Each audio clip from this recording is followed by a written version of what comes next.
आज आपण नागलीच्या पिठाचा शिरा बनवणार आहोत, जो पौष्टिक असतो आणि नागली थंड असते. जर विकनेस वगैरे आलेला असेल किंवा कोणी आजारी वगैरे असेल तर नागलीच्या पिठाची पेस्ट किंवा नागलीच्या पिठाचा शिरा हा चांगला असतो. पण नॉर्मली रोजही तुम्ही नागलीचं पीठ खिशी घेऊन खाल्ली किंवा पेस्ट केली त्याची किंवा शिरा वगैरे बनवला किंवा नागलीची भाकर जरी बनवली तरी चांगली असते ती खाल्लेली. तर आपण नागलीचा शिरा बनवण्यासाठी यूज केलेला आहे नागलीचं पीठ, बदाम काजू वाटून घेतले आहेत बदाम काजू, त्यानंतर गुळ आहे आणि विलायची आहे. सजावटीसाठी अंजीर आहे. आणि आपण सगळं झाल्यानंतर जेव्हा पूर्ण शिरा तयार करून झाल्यानंतर दूध टाकून ते खाणार आहोत. तर आपण सुरुवातीला नागलीचं पीठ जे आहे ते भाजून घेणार आहोत. तूप टाकायचं आहे. गावठी तूप महत्वाचं आहे, गावठी तूप यूज करायचं आहे. तूप कढईत टाकायचं.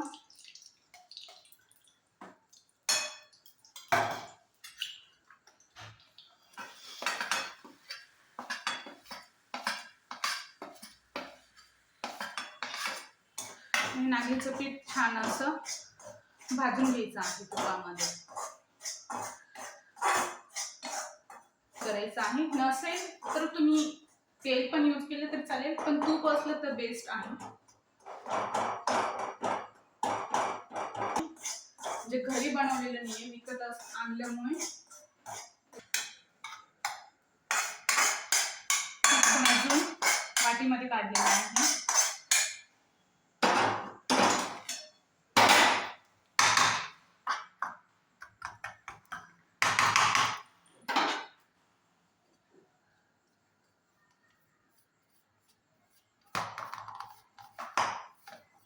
थोडं जे पीठ राहिलं होतं ते मी याच्यामध्ये मिक्स करून घेते.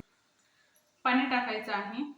मध्ये मध्ये बोलू नको, आवाज येतो त्याच्यात. एवढी जवळ तोंडात जवळ झालेले आहे.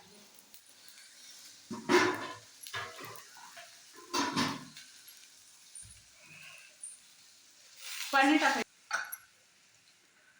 पाणीला थोडीशी उकळी फुटली की गूळ त्याच्यामध्ये मिक्स करायचा.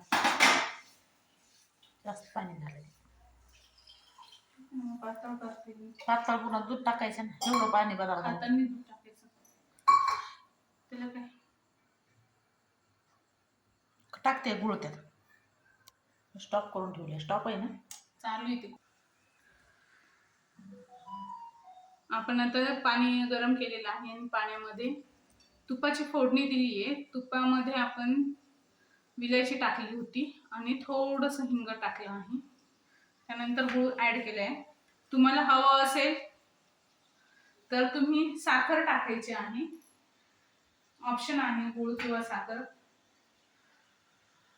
पण गूळ टाकला तर दूध जे आहे ते वरतून म्हणजे जेव्हा पूर्ण होऊन जाईल तेव्हा दूध टाकायचं. साखर जर तुम्ही यूज केलेली असेल तर मग तुम्ही शिजताना दूध टाकलं तरी चालेल, काही प्रॉब्लेम नाही. तर हा गूळ पूर्णपणे पाण्यामध्ये विरघळला.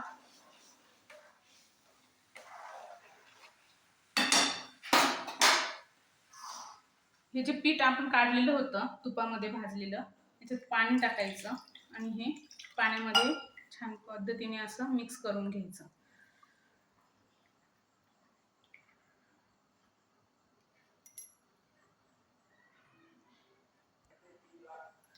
तुम्हाला जर घट्ट करायचं असेल शिरा, पाण्यामध्ये असं मिक्स करून घेतलेलं आहे.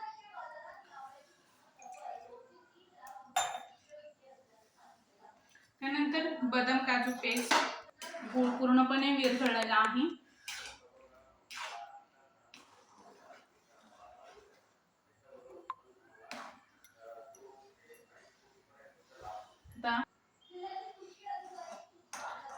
आता आपण जे कढईमध्ये तूप टाकलं होतं, तुपामध्ये विलायची ऍड केली होती. त्यानंतर थोडंसं हिंग टाकलं होतं. हिंग एकदम थोडंसं किंचित टाकलेलं आहे आणि मग गूळ टाकला. पाण्याला उकळी फुटली की गूळ ऍड केला होता आणि त्यानंतर आपण जे तुपामध्ये नागलीचं पीठ भाजलेलं होतं त्या पिठामध्ये थोडंसं पाणी ऍड करून ते पाण्यामध्ये मिक्स करून घेतलं. आपण पाण्यात मिक्स करून घेतलं कारण ते डायरेक्ट जर टाकलं तर मग गाठी गाठी तयार होतात पिठाच्या. आधीच थोडं वाटीमध्ये पीठ भाजलेलं काढलेलं होतं, त्याच्यामध्येच पाणी ऍड करून ते मिक्स करून घेतलं पाण्यामध्ये, म्हणजे गाठी तयार होत नाही. त्यानंतर आपण त्या पाण्यामध्ये बदाम काजू टाकले होते. जे बदाम आणि काजू आधीच वाटलेले होते ते टाकलेले होते आणि जे पीठ नागलीचं मिक्स केलेलं होतं पाण्यामध्ये ते ऍड केलं. असं आपल्या छान पद्धतीने नागलीच्या पिठाचा शिरा तयार झालेला आहे. आता हा मी लिक्विड म्हणजे पातळ तयार केलेला आहे, कारण फास्टमध्ये हा खाल्ला जातो आणि दुधामध्ये पण मिक्स होतो आणि मला थोडंसं पातळ आवडतं. म्हणून तुम्हाला घट्ट करायचं असेल तर तुम्ही पाणी कमी यूज करायचं. नागलीचं पीठ छान पद्धतीने असं भाजून घ्यायचं. पौष्टिक असतं, रोज तुम्ही केलं तरी चालेल, कधीतरी आठवड्यातून एकदा केलं तरी चालतं. नागलीची भाकर खाल्लेली चांगली असते. त्यानंतर नागलीची खिशी केली किंवा नागलीची पेज केली तीही चांगली असते. या पद्धतीने असं हे घट्ट होत चाललंय. झाकण ठेवून 5-10 मिनिटं शिजवायचं आहे. मस्त 5-10 मिनिटं शिजवायचं आहे. खूप छान कलर आलेला नागलीच्या पिठाचा. छान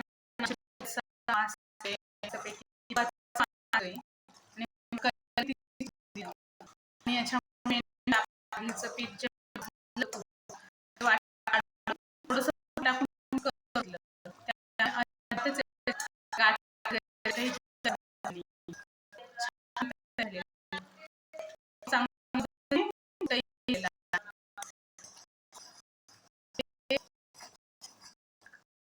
तेव्हा वाटून आणि थोडं दूध मिक्स खायचं. गूळ टाकला नाही, त्यामुळे दूध दूध ऍड करायचं.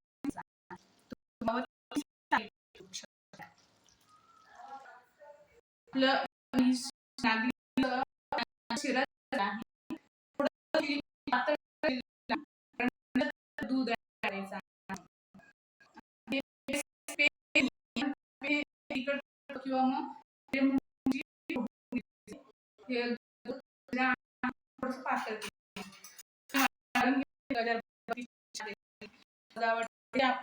अंजीर थोडस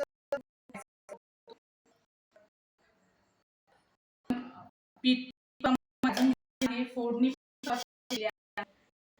आपण फक्त विलायची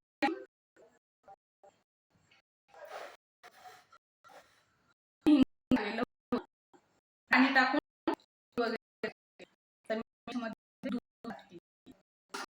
पैकी असं दूध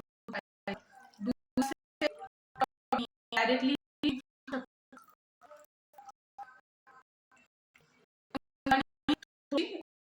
छान लागतं.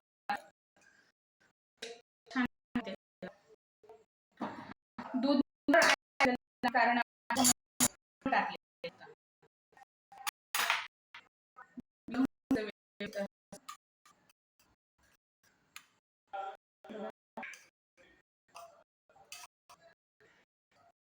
मिक्स त्यामध्ये ऍड करायची.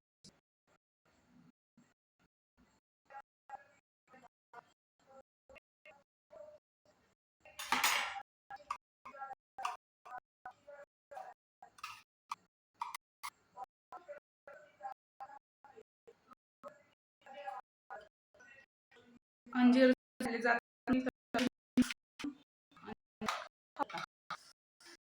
ड्राय चालेल.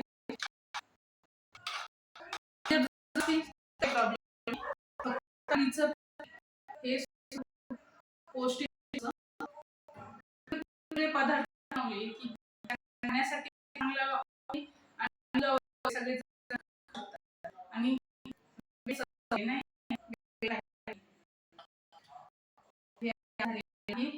नाही शिरा जो मध्ये प्रकार पण मग आवडतं ना त्यामुळे असं